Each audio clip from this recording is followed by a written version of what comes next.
শান্তির ছেলে, পুরো গ্রামে আমার মান সম্মানের গা মেরে দিল। চোরের বাচ্চা, তোর এত বড় সাহস হয়েছে এইসব শিখতিস তুই? লেওড়া দেবো সেটা ভেঙে। এই কি হয়েছে রে? কি হলো? তুই দাদু ভাইকে মারছিস কেন? মারবো না তো কি করবো? পুজো করবো নাকি? কেন, দাদু ভাই কি করেছে?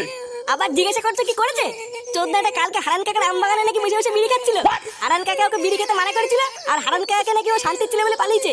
বোধার বেলা আজকে ওর জন্য হারান কাকা আমাকে রাস্তার মাঝখানে উল্টো পাল্টা কথা বললো। আমি কি একা খাইছি নাকি? হারান কাকার নাতিও তো ছিল আমার সাথে।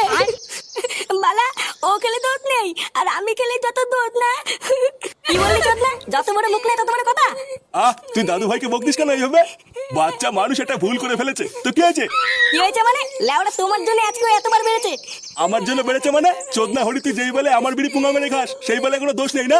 আর একটা বাচ্চা ছেলে ভুল করে একটা বিড়ি খেয়ে ফেলেছে, আর উনি বড় বাল হয়ে গেছে। চোদনা আমার।